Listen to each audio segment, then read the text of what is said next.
Welcome to Big Muddy Mayhem, the podcast where we talk about true crime and bad behavior in the Midwest. Each week we'll bring you 2 stories from the heartland that might break your heart, but we hope to entertain you along the way. I'm Tracey and And I'm Janet O'Brien. Hello! Hello, Janet. How are you? Good. How are you? Oh, doing all right. Doing all right on this cold Oh my God, day. it is so cold. Oh, Three when I left this morning. 3? Oh, it was 2 when I left this morning. So yeah. And it did warm up eventually to 8 degrees Woo-hoo! by the afternoon. A balmy 8. I know. And so tomorrow it's going to be in the 30s. Ooh. And I'm busting out the bikini. And Break out your number 2, your, what is it? No, the suntan. SPF. SPF 2. Oh gosh, I made the mistake of taking like an SPF 8 the first time I went to a beach in California. No. And Were you disappointed? I was a lobster by the end of it. But, well, you know. And I don't usually burn, but yeah. Anyway, we don't have to worry about that right now. No, it is too cold for it. Now, at least the sun has been out. That's true. Yeah, and as a few of you already know, the city of St. Louis didn't do an awesome job at doing things to the roads during this lovely weather. Yeah, they did not do a job. So most of our side streets are still just thick. Were you able to get? I didn't have a problem parking, Good, but yeah, still ice. It's still pretty slippery out there. Yeah, but we have some nice. It's cold outside, but we've got hot crimes to talk about, and I am giddy about the one that I have for you today. I'm excited. I know. And you said that you've got one that's going to be like a really good... it's going to be long. Okay. I'm excited. Mm-hmm. All right. So we could go ahead and... Yeah. You want to go ahead and get started before we get any older? Sure. All right. Janet. Tracy. I have a story for you. Okay. And I'm going to take you to a little town called Mattoon, Illinois. Oh, okay. Do you know where... I've heard of Mattoon. I've probably driven through it at one point. I want to say it's kind of like south central-ish in Illinois. So current population is around 17,000. I tried to look at like historic populations. I couldn't find like the census data I was looking for, but I don't think that it's changed a whole lot bigger or smaller. So we're going to go with around 17K. Okay. Okay? The town was established in the 1820s. Okay. By the 1850s, it's a railroad town. It becomes kind of one of those, like, okay, a few different connecting rail lines. Points of note, both Abraham Lincoln and Lincoln and Douglas, the debates. Oh, wow. They both stay in Mattoon the night before their 1858 debate. Wow. And Lincoln actually ends up addressing a handful of voters from inside his hotel room. Oh, my gosh. Like, taking questions. Well, okay. In 1861, the town is finally named, and it's named for a railroad engineer, railroad town. His name is William Mattoon. Okay. And he won the rights to name the town in a card game. That's great. I know. That first little detail, and I was like, oh, yummy, give me more. In 1917, the town is leveled by a tornado, but they do end up rebuilding. And then nothing really of note until 1940. Okay. 1940... petroleum reserves are discovered nearby. Ooh. You know, there's a lot of oil over there. Yes, there is. Part of Illinois. Absolutely. Right. So they have kind of a small oil boom, and that brings in a ton of more money to the little town of Mattoon. Yeah. And also more people that move into Mattoon. So we are in the 40s. Okay. And we're going to take and dial on in and have a little peek at one of those people. Okay. We are going to discuss, hold on, I'm going to pull up my emails. So I've got photos to send you or to show you when we're ready. Fabulous. We're going to discuss the Phantom Anesthetist. What? A.K.A. the Anesthetic Prowler. Oh. A.K.A. the Screwball Chemist. Oh boy. Or, as I like to call him, the Mad Gasser of Mattoon. Oh my god, I love that one. Wow. It's an art poster. It's an art poster. It says the Mad Gasser of Mattoon. It has a guy dressed all in black. He's got one of those things like, you're going to kill bugs with, and he's got a mask over his face. But that's nice. Got it. So our story begins on August 31st, 1944. Okay. When a man named Urban Rafe of Grant Avenue wakes up and he smells kind of a strange smell, and he's got severe nausea, weakness, and he almost immediately starts vomiting. Oh my gosh. Well, he thinks that maybe someone left the stove on. Oh. So he asks his wife, like, could you go check, is the stove on? Like, is the pilot light lit? You've had that happen absolutely. before, right? Yeah. Like, Walker turned a burner on once, and I walked in like a half an hour later and was like, do I smell gas? Yeah. So the wife can't get out of bed. She says her legs feel really weak and like they're paralyzed. So after about a half an hour or so, it passes. They start feeling better. And the two of them chalk it up to having eaten... Don't spit take. The two of them chalk it up to having eaten bad hot dogs the night before. No! I didn't want to say that while you had a mouthful of tea over the computer. Yeah, no. All right, so then the very next day, September 1st, 1944, around 11 o'clock at night, Mrs. Bert Kearney, this is the other thing, researching this, everybody is just known as like Mrs. and their husband's name. It's really hard to figure out who, like what their first names were actually. So Mrs. Kearney, she wakes up and she smells kind of a weird sweet odor. Okay. Now, she at first thinks it's because she's in a room that has like a flower bed outside. So it might just be that night bloom, you know, like the flowers coming in through the window. But then she starts to feel dizzy. And she starts to lose feeling in her legs. And so, bless you, Cecil. Oh, poor kitty. So she calls out for her sister, Mrs. Reddy. We don't know her name either. No. Who was visiting. And so they look around and they think that the smell is coming in through an open window. So they call the police, which, why would I don't know what that was. Okay, sorry, y'all. I'll take a peek, keep talking. Okay, that's fine. I mean, whatever it is, It's nothing. I'll deal with it in the morning. Or I'll deal with it after we record. All right. They think the smell is coming in through the open window. The police are called. They don't find anything, which, like, why would you call the cops for a smell? Right, exactly. But you do, and they showed up. Okay, good. Now, they kind of comfort the ladies. Yeah, nothing seems to be out of place here. And about 12:30 a.m. the next day, Mr. Burt comes home. He's a cabbie, so that's why he's getting home at like 12:30. Right. So he's a cabbie. And as he pulls up, he sees a shadowy figure outside of one of the windows of his home. Oh. So, and they're peeping in. Ooh. So he gives chase to this person, but he's not able to catch him. Which, I'm like, weren't you in a car? Right.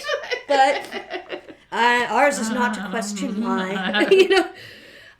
So he says that the intruder is a tall, thin man in black clothing with a tight-knit cap, like a stocking hat, and some reports mention him carrying something called a flit gun. Oh. Do you know what a flit gun is? No, I do not. Okay, it is kind of like what you see in the art poster there. Oh, okay. It's like you use them for gardening. Oh, I know exactly. I've seen those. Yeah, it's got the little spray thing. It's a little canister of some kind of insecticide on it, and then like a pump handle action, on the end of it, and you just go around and right to spray, whatever is all over your azaleas, right, and kill them off. So the cops are called out again for a second time that night. There is nothing to see. Mrs. Kearney said that she had a burning sensation in her mouth and throat, but it had only lasted about 30 minutes. So they suspect that it might have been an attempted robbery, and I couldn't find any more details on this, but apparently there was a boatload of money in the Kearney household that night. Oh, okay. I don't know from where or why, because, from what I understand, she's a housewife. He's a cab driver. Gotcha. But they have a whole lot of money in the house, and she and her sister had spent the evening counting it. Okay. I'm like, on the lawn? How would you know? I don't know. So, anyway, yeah. It's a mystery. We don't know.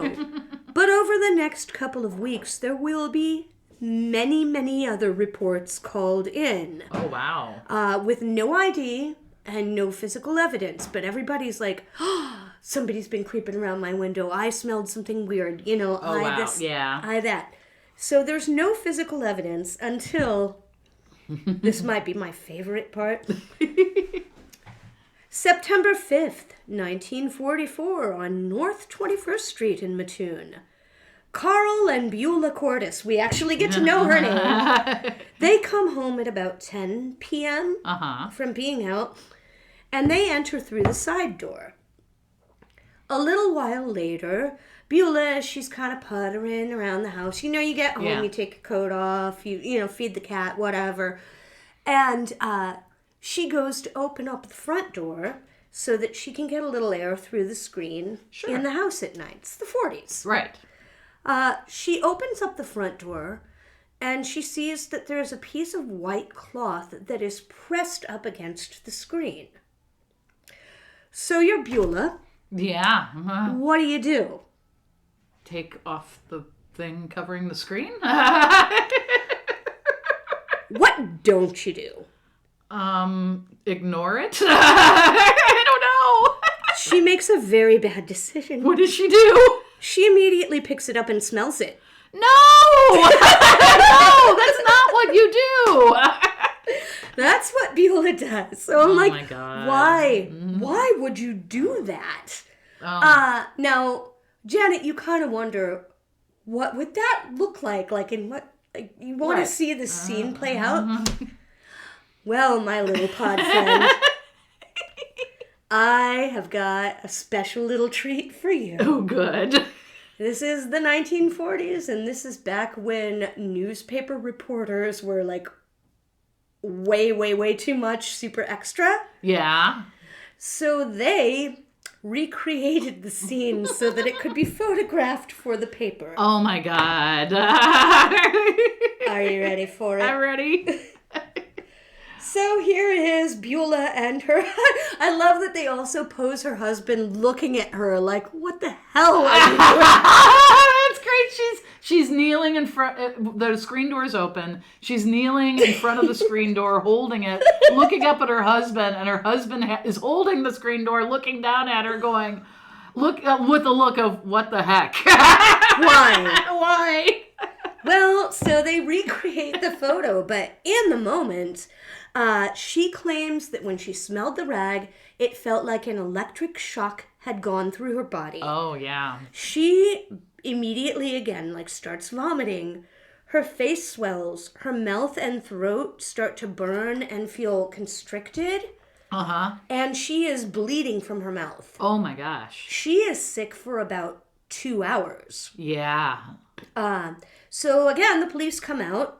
And they can't find anything. We don't know what this is. They do take the cloth. That's good. We'll get back to it. Across the street, while they're kind of just, searching the block, I don't know why they thought that this might be related, but they go out, and what they find are a quote, well-used skeleton key. Okay. Which, how do you know if a key is well used? Well, it would be. I guess if it's if it's ground down. It's ground down. But a skeleton key doesn't even have as much of like the And they also find an empty lipstick tube. Okay. Sure. Yeah, I don't know. Totally related. They take the cloth. They think that maybe the cloth was meant to disarm the family dog, which always slept on the porch. Oh. Which, if they'd only had some of those rotten hot dogs from the night before, they could have just made a much neater package of this. The cloth is tested, but there's nothing on it that they think would have caused any of these symptoms. So, the same night, one street over, Mrs. Leonard Burrell says that she saw a stranger that was trying to break into her window in the bedroom and, quote, he tried to gas me. Oh, okay. Okay. Local cops are stumped. Yeah. Local media is unhinged. The first response to all of these reported attacks is pretty small. The police, first of all, are really woefully understaffed. Gotcha. It's 1944, so all the men? They're all at war. Yes. Women are starting to get really scared staying home alone. They don't leave home without bats or clubs. Wow. So you're walking down the street, like just carrying your baseball bat or a club or something heavy. People are having huge slumber parties, like staying with friends because you're scared and you don't want to be alone at night. No. Men in the town are arming up and then going out just kind of marching the streets as citizens on patrol. And so I'm going to show you a photo of, again, another recreated picture. I live for these. They're really good. I want a whole book of them.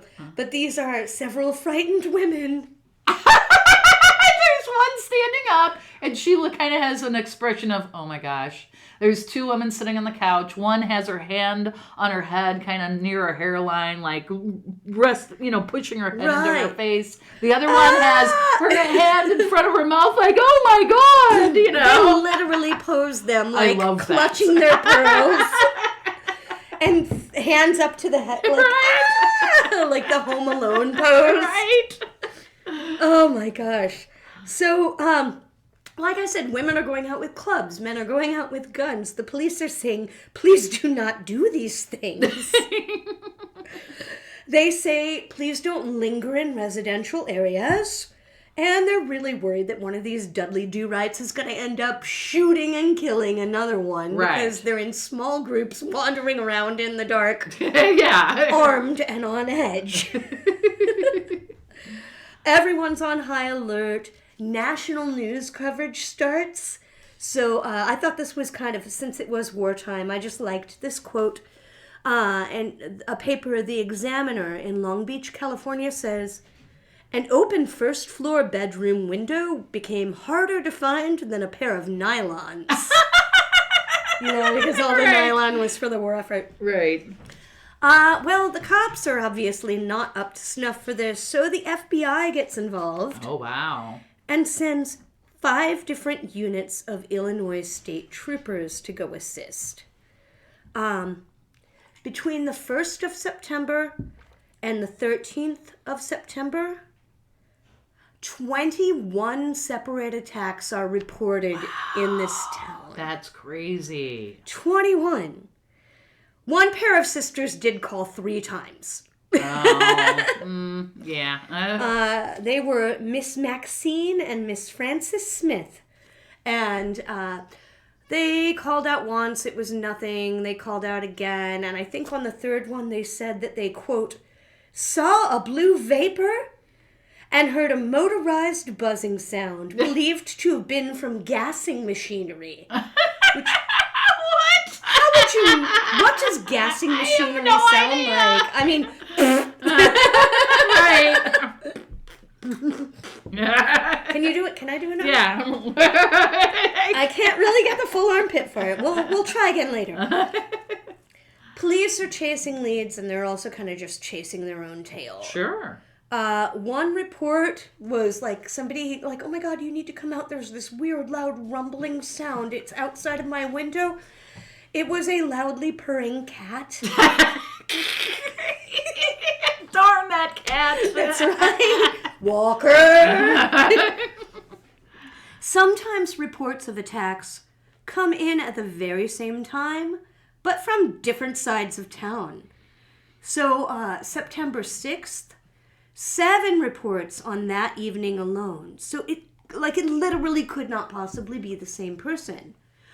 Are there 2 gassers? Right? Yeah, is it a copycat? Mm-hmm. Right. Exactly. Mm-hmm. So calls come in to report any little, scratch or tear in a window screen. Anytime somebody has, footprints underneath, an outside window, they call it in. Although, again, remember, there are these roving gangs of people that are going out and checking things around. So footprints might well be explained right. by that. By the 12th of September, the police are over it. They are just, September 13th, the last notable report is made by a woman named Bertha Birch. She claims that the gasser is actually a woman in man's clothing, but also wearing high heels, and that she has seen high-heeled footprints outside of one of her windows. There's nothing to it. So the officers, they deprioritize anything that has to do with the gasser, and they issue a statement. This is likely an explainable thing exacerbated by public fear and the anxiety of women home alone because of the war. Which, remember the one with the guns? Right? Of the 21 attacks that were detailed in the research I read, they came from 24 different people, because remember, some people called back. 15 were women, 5 were men, and I guess, the rest it wasn't specified. Gotcha. Because sometimes people would call in and it was just listed as unnamed. Right. So, Janet, in just after a couple of weeks, as quickly as all of this started, the reports dry up. Wow. Completely. Huh. So what happened? Yeah, what happened? We have a few different explanations. Okay. Possible explanations. Right. I'm going to tell you right now. So at the end of the day, we don't know. Right. And I don't know why I keep doing unsolved cases. But you are. But I am. So, number 1. Possibly mass hysteria. Yeah, that is a thing. That seems because it does have sort of a Salem witch trial. Right. What was the order of nuns that all started meowing? I have not heard that one. It was 1400s France. A bunch of nuns did nothing but all of them were meowing for a couple of weeks. Just Google meowing nuns and thank me later. Okay. So it could be mass hysteria. Right. The Commissioner of Public Health, Thomas Wright, seems to think so. His quote, "There is no doubt that a gas maniac exists and has made a number of attacks. But many of the reported attacks are nothing more than hysteria. Fear of the gas man is entirely out of proportion to the menace of the relatively harmless gas he is spraying. This whole town is sick with hysteria." So, could be that. Yeah. Option number 2. What's option number 2? Pollution. Yeah. Now, Mattoon had a lot of nearby industrial plants. Remember I mentioned that petroleum boom? Right. But the factory workers aren't getting sick. Yeah. And the factories aren't right in the town. They're just adjacent. It's probably not that. And the factory, they did think that the specific chemical that they thought might have caused these symptoms and does have a sweet odor is tetrachloride. Okay. Carbon tetrachloride. Okay. Well, they don't have that in any significant amount in any of the nearby factories, and most of it is contained within like fire extinguishing equipment. Gotcha. Option number 3. What's option number 3? Maybe there was a mad gasser. Yeah. An actual assailant. It does, to me, stand to reason something happened. Something happened. To at least a couple of these people. Exactly. Like, all right, waking up and being like, ooh, my legs are a little bit like my legs are numb, or I feel dizzy, or I smell something weird, I heard something weird.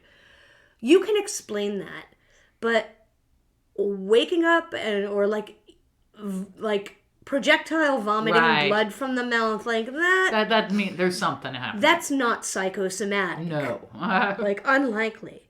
So, but who would it be? Right. And why would they do it? Right. And how did they do it? There is one possible person of interest, and this one I've already gone like so far down the rabbit hole. I didn't really follow up as much on this. The Dollop has an episode about, I think it's just if you Google like Mad Gasser Dollop, you can find it. They do touch upon this person of interest. His name was Farley Llewellyn, which just when I thought that like Beulah was the name that they keep on giving, they feed me Farley Llewellyn. Nice.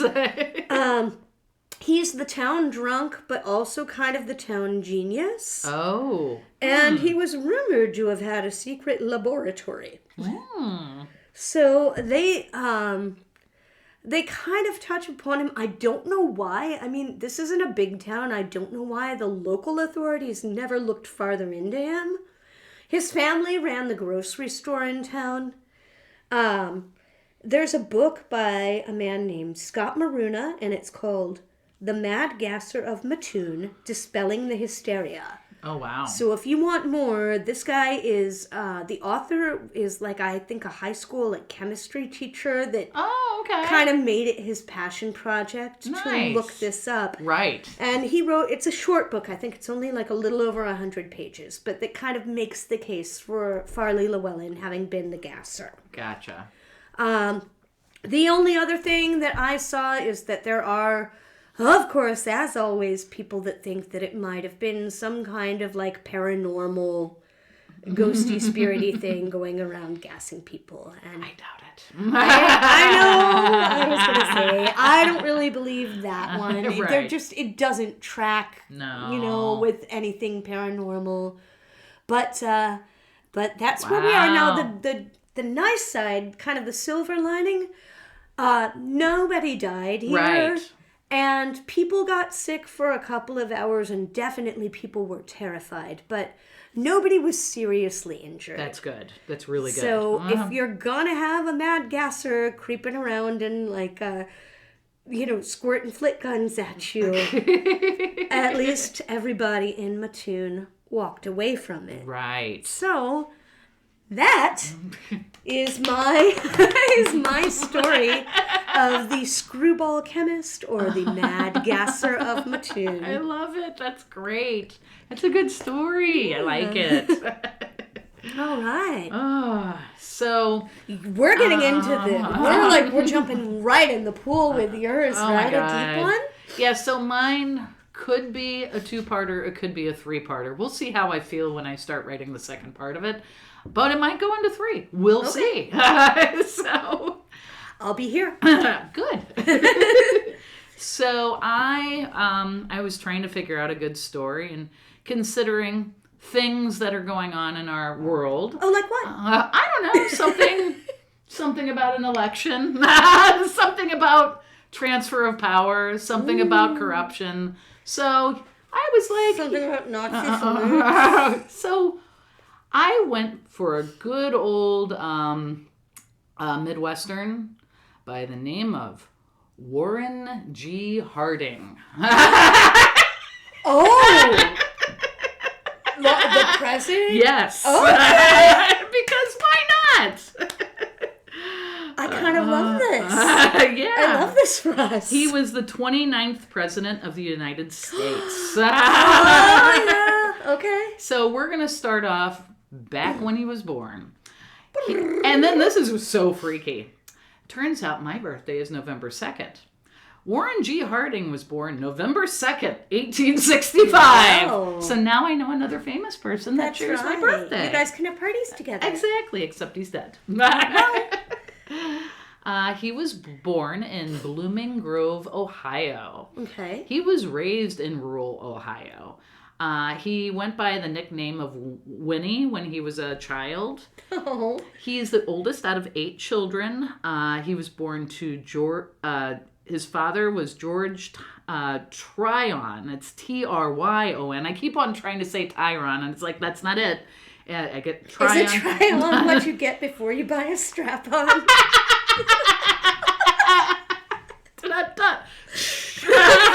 Thank you. Don't forget to tip your waitresses. Try the veal. So, George Tryon Harding and... I know. It's set up. It's so set up. I need a minute. Okay, go on. So, George was married to Phoebe Elizabeth Harding. Mm-hmm. Phoebe was a state licensed midwife. George, who went by Tryon... Okay. He was a farmer, and he also taught school. At some point, Tryon became a doctor, and he opened his own small practice. Mm-hmm. There were decided to try on medicine. The Harding family, they were abolitionists. Okay. And that's, people wanting to end slavery. Mm-hmm. They ended up moving to Caledonia, Ohio. They move a few different places, but they stay in Ohio the entire Sure. time. Tryon... why wouldn't you? Right. He ended... Warren Harding's father, Tryon, he ended up purchasing the Argus, which was a local newspaper in Caledonia. Mm-hmm. At the age of 11, Warren started to learn the basics of the newspaper business because his dad owned a newspaper. Right. In 1879, at the age of 14, Warren enrolled in college. That was so much more common. Back then, it was just like, all right, you're 12. Where's your degree? Get out. Get a job. Right. So he ends up enrolling at the Ohio Central College in Iberia, Ohio. He was very smart, and he was a very good student. When he was about to graduate his senior year, Warren and one of his friends ended up creating a small newspaper called the Iberia Spectator during his final year at Ohio Central for students and for the town. Warren graduated in 1882, and he moved with his family to Marion, Ohio. Okay. In 1883... Warren joined the First Baptist Church in Marion, and he ended up becoming a trustee for that church, and he stayed on until he passed away. Oh, so he never let go of his Ohio, Ohio roots. Yeah, he was very much into rural Ohio. Like, if he spoke about his hometown, he's like, rural Ohio is the best place. He just loved... It's just, he had a very... it sounds like he had, reasonably for the time, a pretty happy upbringing. Exactly. And so, of course, you would have some nostalgia for that. In 1883, Warren... he already joined the church. Mm-hmm. And then once he graduated, he ended up... as you do in the 1800s, trying a whole bunch of different jobs. Let me try this one on. I'm a doctor now. Right. So he was a teacher, he was an insurance man, and he made a brief attempt to study law. Okay. At some point, he ended up raising $300, which is about $9,800 in 2023 money, in partnership with some other people to purchase a failing newspaper called the Marion Star. Mm-hmm. So they try to put some money down. They're trying to get this newspaper. It's not completely bought yet, but he's going to wish upon a falling star. Try the veal. He ended up getting, because when he was doing this purchase, the Marion Star happened to have railroad passes. Mm-hmm. So he took one of these railroad passes, and he decided to go for a little trip in 1884 at the age of 18 to attend the Republican National Convention. Okay. Now, we're talking about 1880s Republican, which is very different. Right. So a brief history of the parties, because just so everybody has background. That's right. In the 19th century, there were two major parties. There was the Federalist Party, which is the original party, and there was the Democratic Republican Party. The Federalist Party was conservative and it was nationalist. The Democratic Republican Party, which was started by Jefferson and Madison, it was more about liberalism, republicanism, individual liberty, equal rights, separation of church and state, freedom of religion, anti-clericalism, rehabilitation of criminals and terrorists, opposition to police brutality, free markets, and free trades. It sounds like a great thing. I love it. I love Those of you that have seen Hamilton probably have a little bit of background familiarity with all of this. Right. Or those of you that paid attention in history class. One or the other, maybe both. Right. So after the War of 1812, the Federalist Party basically collapsed. There was a couple other parties that kind of tried to step in because of that. The Democratic Republican Party started to fracture in 1801. Basically, there were three groups. There were moderates, there were radicals, and there were the old Republicans. Splitters!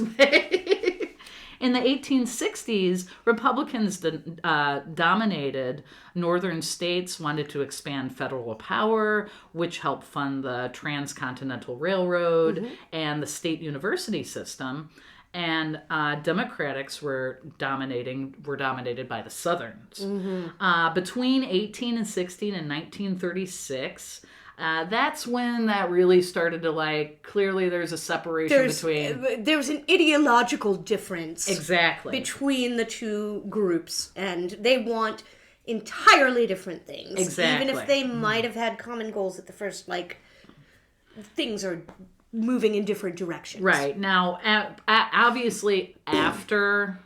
we do not end up what we consider Democrats. It's constantly changing, as we have seen. But in 1836, F.D. Roosevelt, he won re-election with the New Deal, and this is what sealed the switch. This is where Democrats actually become what we consider a modern day Democrat.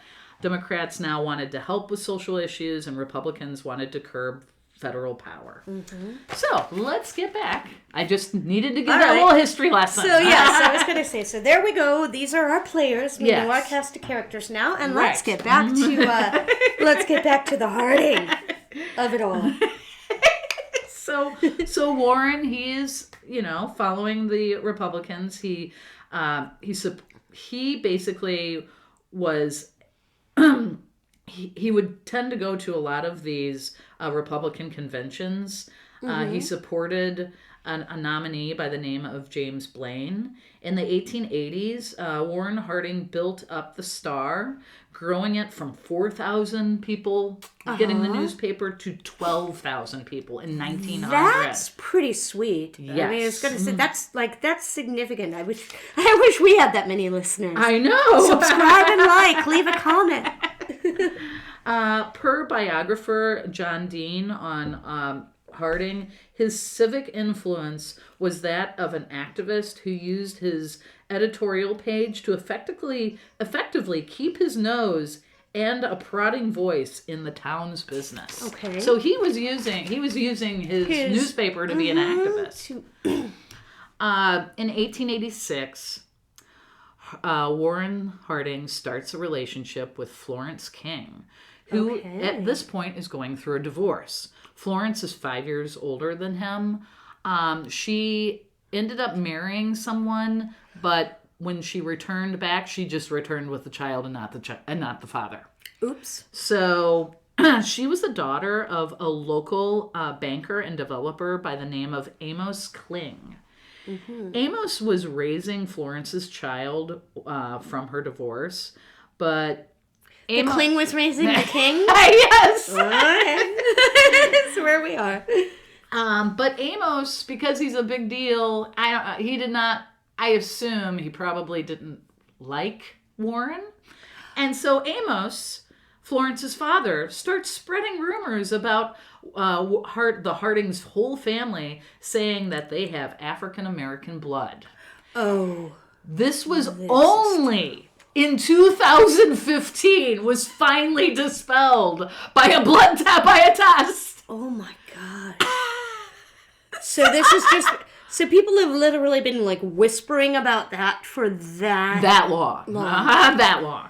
Good gracious. This started in the late 1800s, finally dispelled in 2015. Oh, for Pete's sake. So Harding and Florence, they end up getting married in July 8th, 1891. Oh wait, I forgot a quote.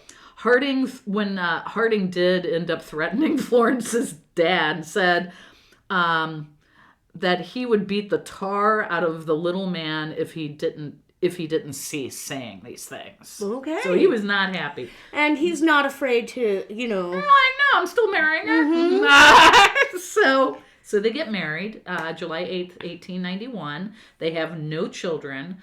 But because Florence, her dad was a banker, and she's learned a lot of things from her dad because he had his own business. Kind of like Warren learned from growing up in the newspaper business. Right? Exactly. Like, you learn at your parents' knee when they have a business, like back when like every family was kind of in business for themselves, you pick up the family trade. Right. And she actually made the Star even more profitable for him. And it basically, they believe that everything that he ended up gaining was because she was so right there with him to push him to get him to where he needed to be.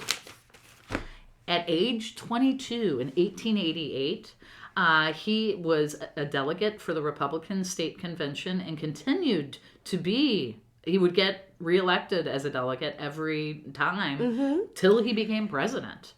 Between 1889 and 1901, he ended up at Battle Creek Sanitarium due to an unknown at the time on heart ailment that caused fatigue, overstrain, and nervousness. So anytime he was putting a whole lot of work, stress on himself, he started to have health problems that were probably a little bit of like, part of it was like corporal and part of it is right. So he ended up in the sanitarium 5 times in like, just like a couple of years.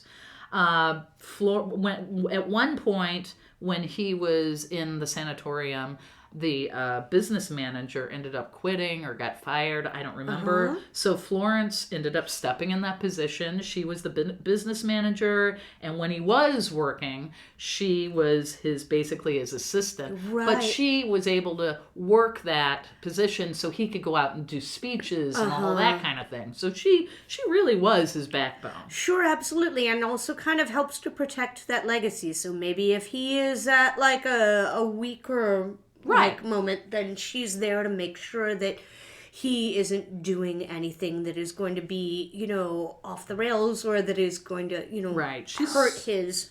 She's great. Hurt his reputation. Right. So 1899, he ends up winning the state Senate seat for Ohio. Okay. He was unknown at the beginning, but, he had been going to these conventions for so long. That's kind of how he got in there. But by the time he ended his first 4-year term, he was very popular with the Ohio Republican Party. He won again a second term, doubling his margin in victory. Okay.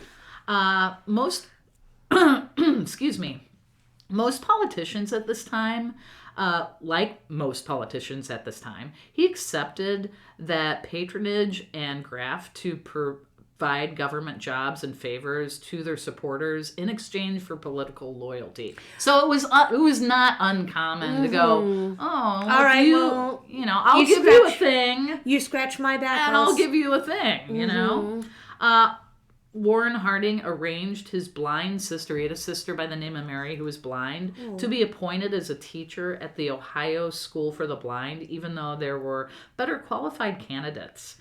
Harding also offered publicly in his newspaper in exchange for free railroad passes for him and his family. So publicity. So he's like, I'll give you free publicity in my newspaper if I could have some of those train tickets. Free train tickets. Yeah, those hot free train tickets. While he was a senator, he met with a person by the name of Harry W. Daughtry, who was a political fixer and lobbyist in the state capitol in Columbus, Ohio. Now, I know it seems a little short, but honestly, there's so much information in this. This is where I'm going to have to stop. There's so much more to go. You gave us a really good background, though. We've set the stage. We kind of understand who he is and why he is how he is. And Harry W. Daughtry is going to make a big deal in his life. Because when he met... And after they got to talking, Harry Daughtry was like, gee, what a great-looking president he would make. And that's where we leave it, Janet. That's where we're going to have to leave it. I do have really quickly, before I forget, hold on. Oh dear, okay. I was going to read my sources for this story, but I cannot find my Post-its, so they're going to be in the show notes. That's fine. I already sent them to you. I know I have them. Yes. But I must have thrown that one away. That's okay. So, I believe that this is where we take a little break. Yeah. I am going to take Janet out back, have her smell this rag I just found, and see if she wants to run for president. And we'll be back momentarily with What's Nice. We'll be back with What's Nice. If you like getting muddy with us, here are some ways that you can help support the podcast. Please send an email to bigmuddymayhem@gmail.com. We would love to hear your episode suggestions. You can also like and subscribe to the podcast on the platform wherever you're listening, or like wherever you hear your podcasts. I hate the wherever you get your podcasts because it makes it sound like you're buying them in an alley. We don't have private investigators. We don't have private investigator kind of money. We trust you. Wherever you listen is fine. Of course, a good review will help us reach new listeners, especially if you happen to watch or listen on YouTube. Hit us up in the comments section. That's a really good way for us to engage with you and know what you want to hear more of, what you want to hear less of. We might care. We'll see. Also, join the Facebook group where we can discuss the episodes and hear your suggestions. And, of course, the biggest thing you can do, tell your friends. And now, we're going to get back for What's Nice. Welcome back. Welcome back. And now it's time for What's Nice. It is time for What's Nice here. And Janet, I actually loved my What's Nice. Yay! Almost as much as I loved my story this week. And we are still in Mattoon, Illinois. Okay. So, I am going to take us back to Mattoon, Illinois, and we're going to talk to you about the Frigid Queen. Now, that is not just what my boyfriend calls me. That is an actual restaurant called the Frigid Queen Dairy. In 1952, it's owned by a man named Bill Paulin and his wife, Jewel. And upon retiring, they sell the business to his nephew and his nephew's wife. So I'm going to show you here, did you know you can get delicious fresh from the freezer at the Frigid Queen? Nice. This is one of those little, small town dairy where you get a really good malt. Oh, yeah, I love those. Brown derbies, chocolate and vanilla, malts, shakes, or sundaes. And carry out quarts and pints. Well, in 1952, the Paulins are retiring, and so they sell to Bill Paulin's nephew and his nephew's wife. And this is an older, this isn't a young picture of them, but I'm going to show it to you. First of all, we've had so many good names on this episode. I'm about to introduce you to Jean and Betty Hoots. Are they a hoot? They're hoots. They look like they're hoots. Yeah, I can see the wall is covered in a bunch of pictures, too, at the restaurant. Yeah. I mean, yeah. So Jean and Betty, they buy the Frigid Queen. And they take take over, and it's doing really well. But by 1954, Gene is a younger man. He has his eye on expansion. So he adds a fryer, a griddle, to be able to serve hot meals. Because, again, this is, Mattoon has had a little bit of a boom. And so there's a telephone company across the street and a couple of other office buildings. And so he goes ahead and puts in the ability to make hot food so that he can serve lunches to these people. Right? And then he also fixes up a 2-car garage that's behind the Frigid Queen.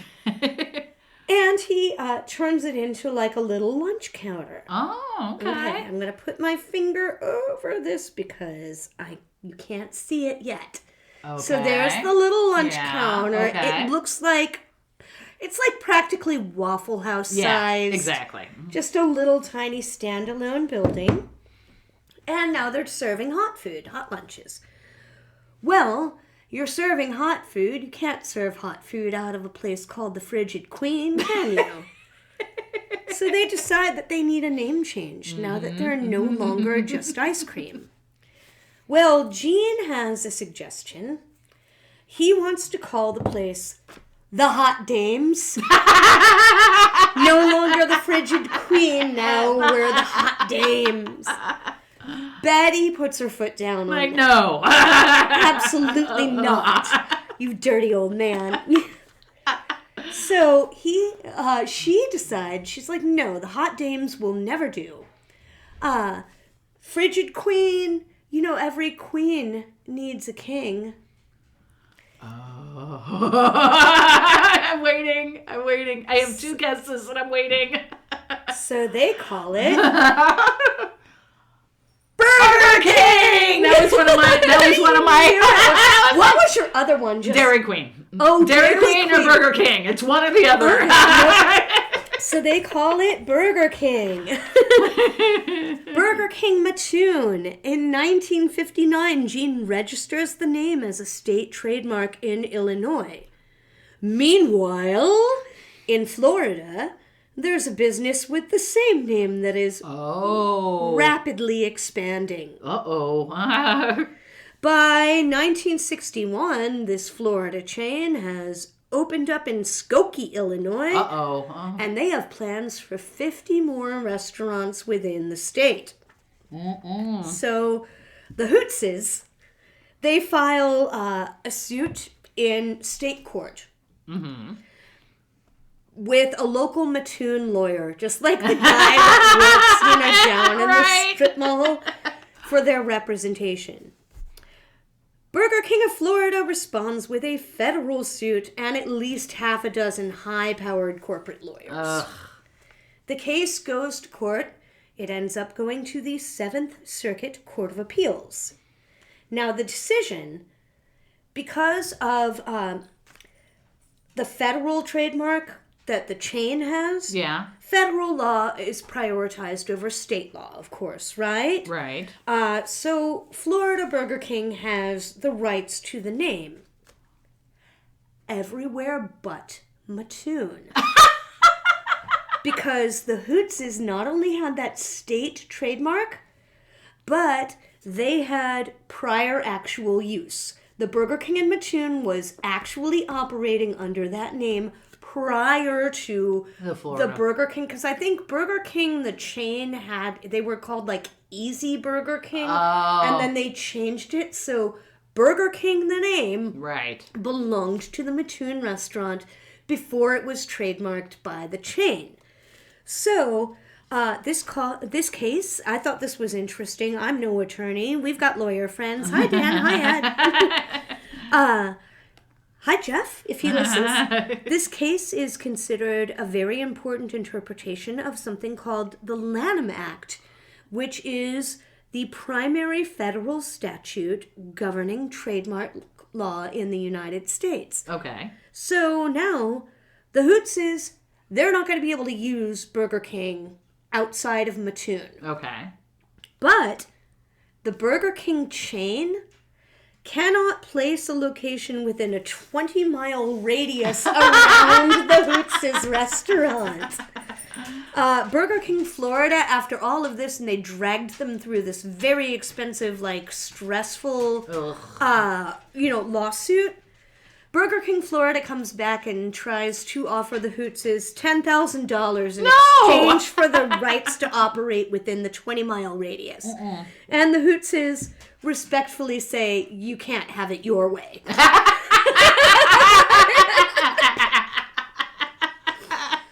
In 2017, Betty and Jean, they're getting ready to retire. So they end up selling to a longtime employee and a manager. I love this too. His name is Ernie Drummond, and he was like their longtime, just like go to the GM that is like your solid, responsible guy. They sell to him, and the Burger King of Mattoon in Illinois is still in operation today. Wow. They do have. They have something that's kind of like a take on the Whopper, but they call it a Hooter Burger because it's the Hoots, which is good. And I mean, I looked. Oh, that looks amazing. It looks so good. It looks like a good Burger King burger. It even has the sesame seeds and everything. And fries and onion rings and all of that stuff. It looks amazing. And the food is so cheap, too. Like, I looked at the menu and a burger is still like maybe $3-4, something like that. So when the thaw happens and we can get out again, we'll have to see if we couldn't make a trip to Mattoon, Illinois, so that we can go, and I want to eat at the original Burger King. Yeah. The other thing that I thought was really cute, and we'll put this picture in the show notes, is, they have a plain old twist cone and a cake cup like you would get at any old dairy, but they have these little candy buttons that they put on that look like eyeballs, like googly eyes. So they sell ice cream. Oh my God. And that's adorable. Isn't it? So, Janet, you are going to have to pinky swear me that when it gets warmer, yes, we can go eat an original Burger King burger. Yes, absolutely. And have ice cream in Mattoon, Illinois. And we will raise some kind of a shake or a malt or a root beer float to good old Jean and Betty Hoots, the mom and pop shop that beat the big ass local chain and managed to come out on top. That is awesome. I love it. So, I mean, yeah, like I said, just a little short and sweet, but I was so delighted. The more that I read about it, I'm just like, oh, this story is great. Oh my God, I love it. I love this for them. Oh, that's a great what's nice. I love it. What's nice. And so what do you have that's nice in Ohio for us? So, I mean, he was kind of all over. Okay. So I just went with something in Ohio because he was all over. So we are going to go to Dublin, Ohio. Okay. The city of Dublin happens to have, and it will happen on August 1st, 2nd, and 3rd of this year. Oh. The largest 3-day Irish festival in the world. In the world. In Dublin, Ohio. Like even Ireland is like, you guys take it. It's cool. We're tired. We're tired. We have the troubles. So they have been doing this for 38 years now. There is, during that 3-day weekend, it's 100,000 people will show up. They have 7 stages. They have 60 acts, and they have 800 performers. They have just a crazy amount of things. I was trying to find some more things about it. Is this one where they dye the river green? No. That's in Chicago. That's Chicago. That's the Chicago River. Got it. So this, there's some pictures, like some little video here of the. Oh yeah, it looks like folk music. I mean, like women with hair that is too gorgeous to exist. Exactly. And some dancers with like all the little curls and. Right. Yeah, so, it looks lovely. Yeah, it's pretty neat.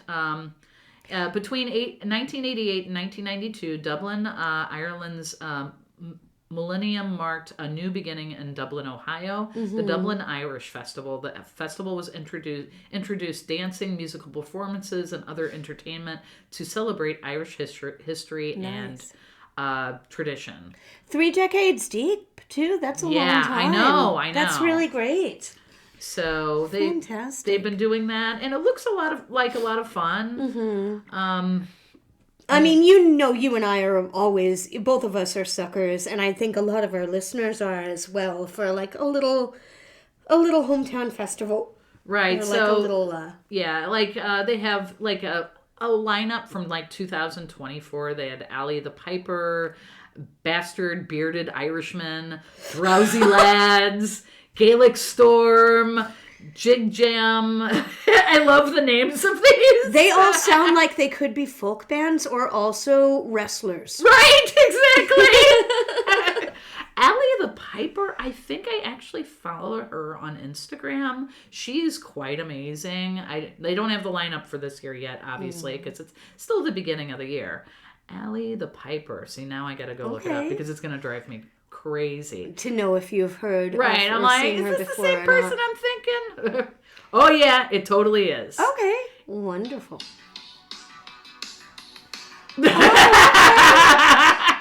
Take on Me via bagpipe.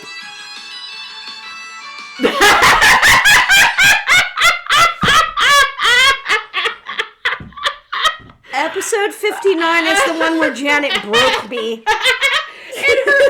When she plays, her husband plays drums on stage behind her. So it's like a married couple thing, but she's fun. So, their neighbors either love them or hate them. Exactly. So that is my what's nice. That is nice. That is very, very nice. I kind of like it. Like I said, next week, hopefully, maybe I'll finish that story, or maybe I'll finish it 2 weeks from now. I can't wait. There's just so much information. You've got me hooked. Like, and you dirty little wench, I love a history story, so I'm going to be like, all right, I'm going to have to, like, tie my hands behind my back and avoid Googling Warren G. Harding for the next week so that I can get it fresh off the presses from you. Exactly. But I guess this is about the time that we have to say goodnight to our muddy buddies and sign off. And, oh gosh, I'm forgetting something. I'm trying to remember. Is it Stay Midwest Nice? It's to Stay Midwest Nice. Stay Midwest Nice.